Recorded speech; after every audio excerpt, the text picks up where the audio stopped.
back a year ago.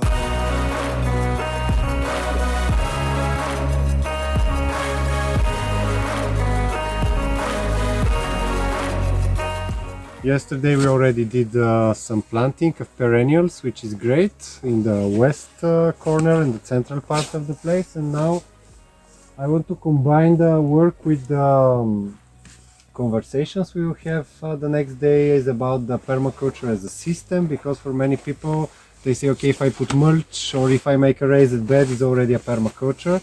But in fact it is a system in which we should again in the integral approach to learn a certain amount of principles, so we can be able to adapt these principles to our conditions.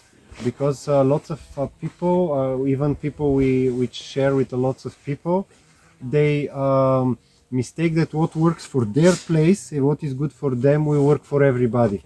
Or this, for example, I like Wim Hof, he's a nice guy, but he says if I can do it, it means that you can do it. But this is not like this. We are not the same. If I can do something, it does not mean that this is good for you. If we say the example of Masanobu Fukuoka, who say don't prune the trees, I tried here. It works very well in Japan near the seaside with soft winter and a wet summer, but here it completely doesn't work because they dry the top of the trees in the summer or they get frozen in the winter. So anyway, the nature is pruning them.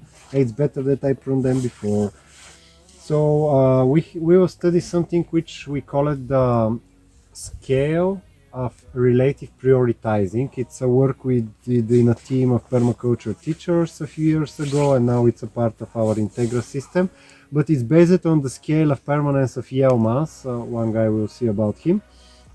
It's all about what to do before the other in your homestead. So first it's to choose the place so you can grow what you want, the place to respond to your dreams. For example, if I want to grow figs commercially, it's not too good to live in Zhelen, 900 meters in the Balkan Mountains. But 20 years ago, I was not so aware of all these things. I was just looking for a very poor place to be able to regenerate. So we bought this place. So the climate and the relief, you need to choose the place to be adapted to your needs. Because these are things which are really large scale and they change so slowly that we cannot in our small life witness this. But the next thing is the landscaping. So the landscaping is creating microclimates and micro reliefs, and with this I can improve the state. Like here we are 900 meters on 42 degrees latitude north, but by micro reliefs I can create these microclimates and to play it subtropical. For example, these kiwis you can see here, they profit these olive trees and etc. fig trees. So how to implement this directly? Other thing, so by creating landscaping, what we do when we create the landforms, it creates micro reliefs. And this will manage first our infrastructure. When we do the terraces next days, when we arrive there, the terraces are also roads, so they are allowing us to move. When you make a terrace, you can dig a cable inside or a water pipe, so it creates the infrastructure. On the other side, it's very important that they guide the water. So if this is your slope, in permaculture we say there is never too much water, there is only too fast water. So we need to slow down the water. Instead the water just leaving the place, creating disaster down there. We oblige the water to stay a maximum time in our place. And how this works, anytime water is something very important so we need many sources of it. So as you see, we have drilling underground water, we have a well, we have brought water from the mountain, we do the water retention landscape, also the roofs. So this roof, we just build it and install the water harvesting system. So this roof by itself is a source of water. So we level this water harvesting system on the way that it separates, and half of the water goes this way and half of the water goes this way. And the principle is the following: anytime you have a source of water, for example, this is your source of water, and there is water, so you need to hold it in the ground and to create what we spoke already about, this spongic matter, to create life, because life is able to drink water. So every time we have a source of water, we create a spot of life which is based on a sponge of soil, and we preview that this, for example, can drink 1000 liters of water. This few square meters of life. After, this will be full, and I need to preview already where this will overflow. So when this overflow, I don't want this to overflow straight down. I want it to overflow with a minimum slope, because in the moment the water gets fast, it gets dangerous. And to create another spot of life. And this spot of life, which will be a little bit drier resistant plants than the first spot of life, it's able to drink this amount of water, so I can preview this. But then I need to, because there are this, now with the climate change, we have more and more big dry periods, and then long, suddenly we have a huge rain, which is recently in Greece, we have 1000 millimeters of rain for one day. And in south of Bulgaria, this is like one cistern, this black cistern, 1 cubic meter, it's a flood. So we need to drink next spot, and then when this spot of life is full, already to think about the next. So how we implement this? This is the roof.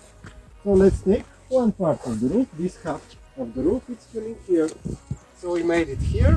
This is Dragomir, our friend. And hop, here we see one spot. So this one spot of life, and today we can plant a kiwi. Because this kiwi, Siberian kiwi in particular, because this is north, this kiwi is not protected. There is not a micro-relief. On the south part we will plant other things, but here we will plant a Siberian kiwi with some companion plants. It can be strawberries. The idea is always to create biodiversity and vegetation in layers. So the kiwi is a climbing layer, this with the layers also we're gonna see. So, but this will be a little spot of life. When this spot of life is full, the water is flowing here, and this is the next spot of life. So here we have the comfrey, here it's coming, and then this water, whoop, it's sucking into this bed.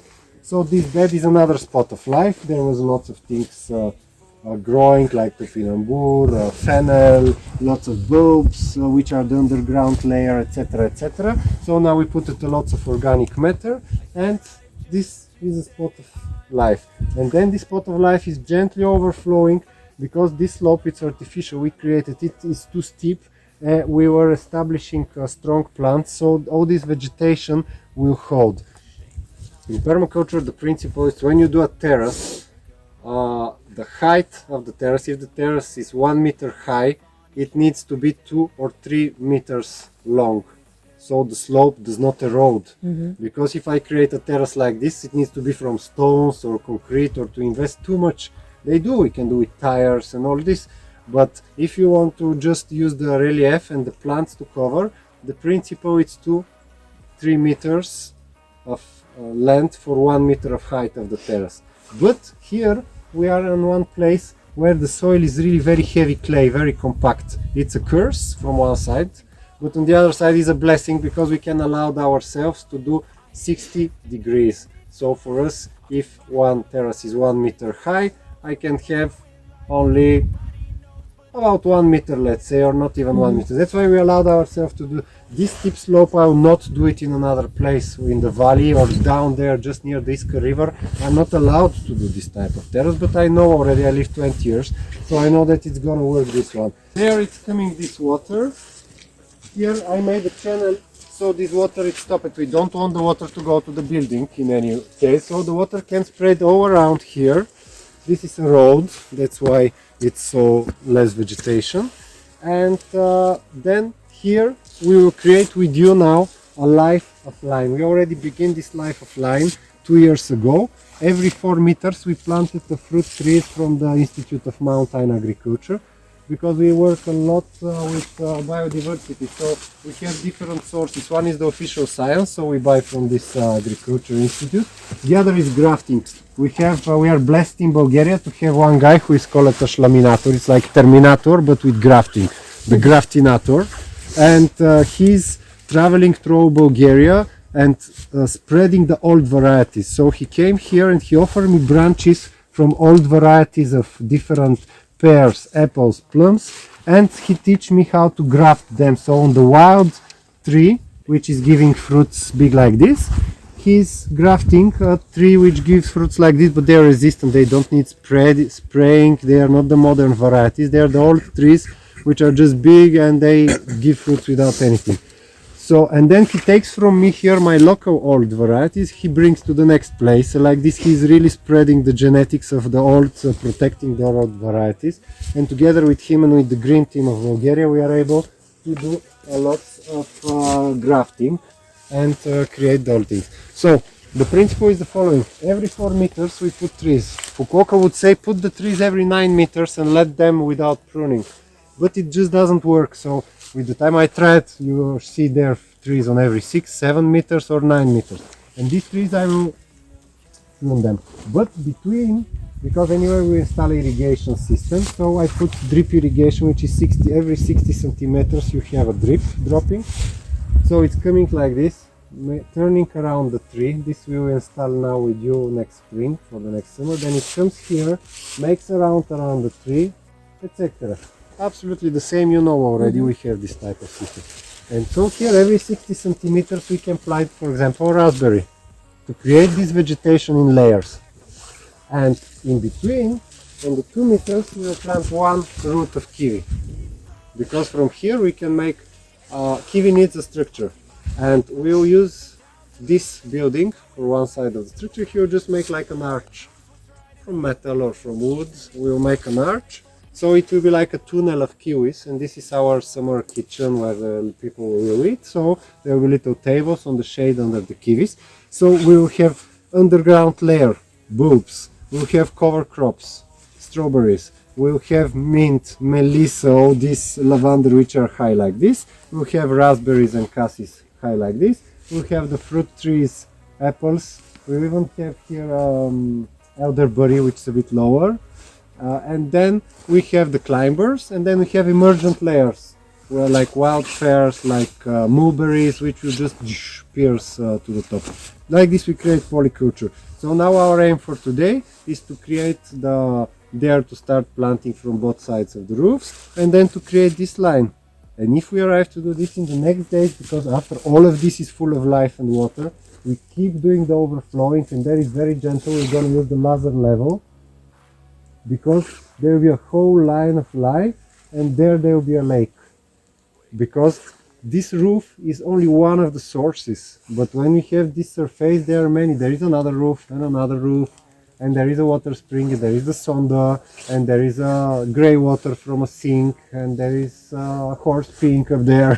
So there are many sources, and on the end there will be a lake. So in the front of this green caravan there will be a real pond where we can swim and have more life. This is the other side of the same roof, and here this is south. So this is called a heat trap. This is a unique microclimate. We made it in purpose. And here I would like with stones, because we have these stones which are hanging around, and with wooden logs to create like a little terrace, because here with the digging machine I was just throwing good soil. So here we can create a beautiful form, and this will be a spot of life which is irrigated by this, and here we can plant the fig. The fig, even in Russian language, the fig is called the tree near the wall, because this is a wall, and here, and also as you can see, here is irrigated and here is no rainwater. Why I'm using this? Because in the winter this will stay dry. Because if I have one plant which is not cold resistant, for example fig or normal kiwi, not Siberian, then if the plant gets full of water and then it gets -10, it will freeze, it will die, it will explode, the plant. But if in the winter I keep the plants very dry, so here I will allow myself to put 1 or 2 figs or even an olive tree, because in the winter I will keep them on the edge of dying from thirst. I will keep them very dry. When they are very dry, the sugars and the salts inside they concentrate. In -10, -15 they will not freeze. Of course I'm buying the most cold resistant type of fig. It's known that the most cold resistant fig on the planet is Michurin number 10. From a Sovietic times, one guy he made a good variety of fig, and if I keep them dry, so I will irrigate by hand only when it's needed, just to keep them on the edge of surviving. And then in the summer will be lots of water, they will give fruits, all this. In the winter again And experience in the last 19 years show that 70% die, but the other 30% allowed us to eat figs and kiwis. The specificity More of like a bush. Michurin number 10 is that she can die from the cold, the fig can freeze, and then from the roots will come these shoots, and they will directly give figs for a few months. It's like a raspberry fig. It's a bush which can give figs. Of course, it can grow as a tree, but if it dies from cold or if you cut it, grows and directly give figs. Let's go! So I introduce you the comfrey. What's the story of this plant? For years and years I was reading in the books about the fabulous properties of the comfrey. I was dreaming to have a comfrey in our place, but I could not find from nowhere just where this comfrey grows. And finally our permaculture teacher Paul Afri from Balkan Ecology project, I saw he's selling online, so I bought with him a few roots of comfrey. I was super happy. I received them by courier. I planted them down on the house of my mother because there the soil is better, and taking really good care. And they were growing, but not really well. They were surviving somehow. And then after all this motivation, just this one grow by itself in the front of our door without planting it. And so this is from here. We dig roots every autumn and we spread, and now we have most places around the place comfrey. But this is the basic, and it really works here. I see that, for example, with the roses, for 7 years I was planting roses and they never go well, they don't work well, until we really invite the spirit of the rose and we convince the spirit to live with us, and now up they start by itself. They grow well. So for most of the plants be prepared that you need, when you are in a harsh place like this, to invest a lots of energy and motivation to invite, and then they grow by themselves. So we need to be very careful because we just from one side I will try to, because here we dig it already last autumn, I will try just to have some small part of roots, because we don't need a lot. After we cut the root into pieces, it starts growing. It's when we provide good conditions.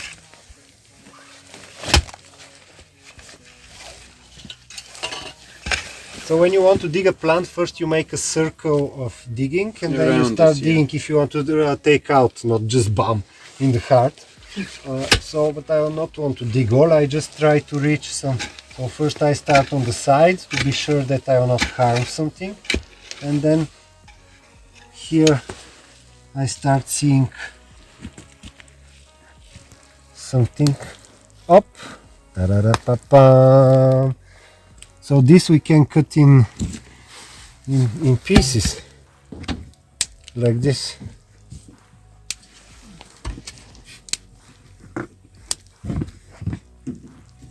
Same for the echinacea. It took us so many years to have seeds, to keep them in the freezer, then to plant them, and since 2-3 years, stop, and now they start growing by themselves.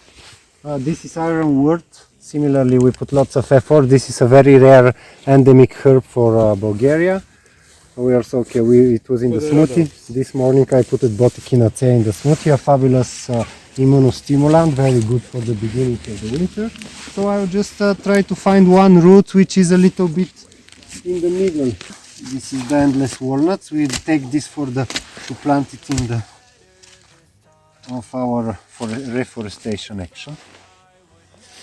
You know what they say, the old people, when you have a walnut, you cut the central root before planting it, so it's with a secateur, so it makes a few roots, because if there is only one root, it can pierce the rock and you can lose your underground river. That's why the old people were telling me, when you have a walnut, you grow it from a fruit in a pot, and then before planting it, you cut this so it can grow these roots. This we can plant with the other to wait for the but all will be okay. I move on each and every day. The past is where it stays. Way back a year ago, I've changed for the better this time. I thought I would never be fine. I strive just to say I'm alright. And for the first time in a long time, I'm alright. I've seen a lot of change, been through a lot of pain. Some things are not the same as they were a year ago, but all will be okay. I move on each and every day. The past is where it stays, way back a year ago.